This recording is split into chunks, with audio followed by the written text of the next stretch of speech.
Hello, good morning everybody. My name is Max McAllister and I'm going to show you a little process we're going through for my first time. My wife said that she wanted to take up some gardening and I don't know anything about gardening, so but I'm pretty handy, so I thought I would help construct a raised bed garden for her and for me so that we could kind of learn how to do this and grow some of our own vegetables and such.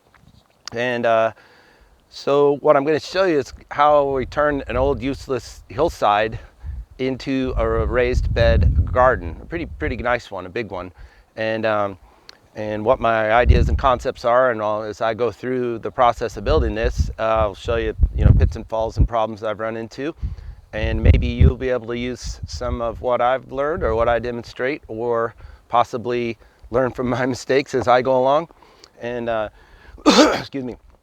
And maybe employ some of this to grow some stuff at your home. So this is the very first video in a series that puts us at ground zero, literally with ground. And so let me show you what we're going to use here. So this is the backyard at my home, and there's a section of it that I have fenced in. It's just basically a 45-degree hillside to nowhere. This was just covered with pine straw, and it got weeds in it every year, and it's basically just garbage land. And so my idea was to create some raised beds here and terrace them on some level. And my first concept was I was going to have to put a retaining wall halfway down so that I could have a sidewalk. But as I started studying it, I just figured out this is, instead of doing that, which is extremely labor intensive, requires tons of back digging and backfilling, that we could just build a deck structure basically. So what you can kind of see the beginnings of it, and I figured this video would be more helpful if you could kind of see things as they're beginning to take shape. So the plan is I've purchased some of these Rubbermaid livestock feeding troughs, and we're going to have 16 of these. Each one is about 10 square feet, so our garden will be about 160 square feet. That's pretty sizable for beginners. Yours obviously doesn't have to be this big. These are available pretty readily, either on the internet if you have to do that, but Ace Hardware stocks them and Tractor Supply stocks them. And I think maybe even Lowe's has them, but not Home Depot. I didn't see them at Home Depot. They're 79 bucks, but these are really stout and durable. And my plan is to create trays to put these in and then fill them with dirt. So it's going to be, this is the general effect so that you can get an idea of how this is going to work. Now, as it progresses, I'm actually going to put a big support under it. I'll show you how I do that, because once these are full of dirt, they're going to weigh somewhere from what we calculate between 700 and it could be potentially 1,000 pounds wet. So they'll have to support quite a bit of load. So we're using 2x6 lumber for the structures and 4x4s for support beams. This is all pressure treated lumber, of course. And so we're basically building a deck. So we'll have 4 of these tubs going this way, 4 going this way, a walkway in between, possibly even a little bit of a path down at the bottom. But this walkway will step up once, because I have to follow the lay of my land effectively. So this little deck will be 1 step higher than that deck. And so we'll have, again, another 4 and 4, 2 rows of 4 on each side here. And then that will give us our garden. So we get a pretty good amount of sun here all day. We're in Georgia in the United States. And my problem is I do have a couple of pine trees over here that block the sun in the afternoon pretty early, but they're not that thick or dense, and so plenty of sun still gets through all the way down even to sunset. Why do you have a little fence? Okay, the little fence is actually because we have 3 dogs. So the little fence is to keep nosy dogs from climbing into the raised bed gardens or from chewing up our vegetables. That's in an experimental stage at this point. It may have to go higher, but my goal with this little fence was high enough to deter the dogs, but not so high that we couldn't work here potentially if we wanted into the gardens.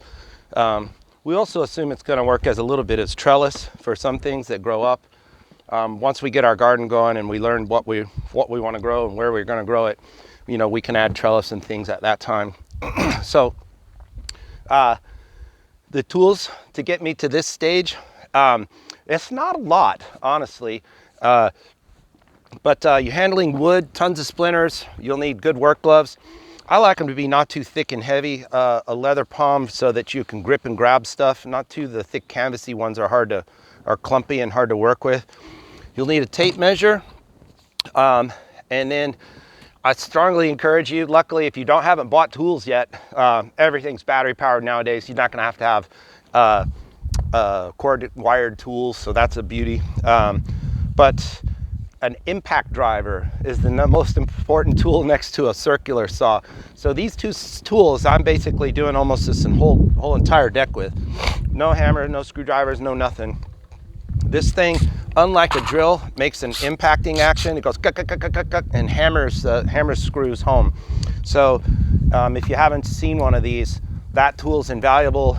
Couldn't even begin to do the job without it. It would be impossible to hand screw in screws without a cordless impact driver. And then cordless circular saw. They have them in different sizes. This one isn't giant. This is a 6.5 inch. They have them 7 1/4, kind of the more standard size, but this is small and light and I can wield it easily. Then a big level. A little bitty level isn't going to do good for a project like this. This one happens to be a really big one. It's 5 feet, over 5 feet. I don't know. I'm 5'9", so this thing's pretty big. And then down here, I got a little array of tools laid out. A spade. You'll need a general spade, a tine type rake. One of these pointy shovels is very good. So when I'm digging a hole, I take a few scoops out with a spade to get it started. I can take a few scoops out with this pointy thing. Then you go to the primary torture device, the post hole digger. Can't do this job without this. This lets you dig a hole deep down into the ground in straight fashion. This is very labor intensive and tiring. You're going to run into rocks like that. And so you'll need a wrecking bar. This is just a giant heavy piece of steel. This lets you go down into the ground and break rocks or beat on rocks and pound them and tear them apart or pry them out of the way. So that's the basic tools that we're going to do this whole project with. And that's it. I think you'll see that we make great progress with this. I buy pre-mixed concrete. I'm not trying to save the pennies of mixing concrete by hand. You can just buy this ready to go. And I like to pay the extra couple of dollars and get this as fast setting concrete, because I like to literally build and move as I go. This is a few dollars more than regular concrete, but this sets up in like 5 minutes or something. So it's quite quick. It gets takes its basic shape. And so that's it. So for this first video, I just kind of wanted to give you an overview of what we're going to be doing, and then I'll have some more as we progress. So my name's Max. If you like this video, don't forget to like it and share with your friends who are considering doing a garden project, and see how we converted this useless space into something great. All right.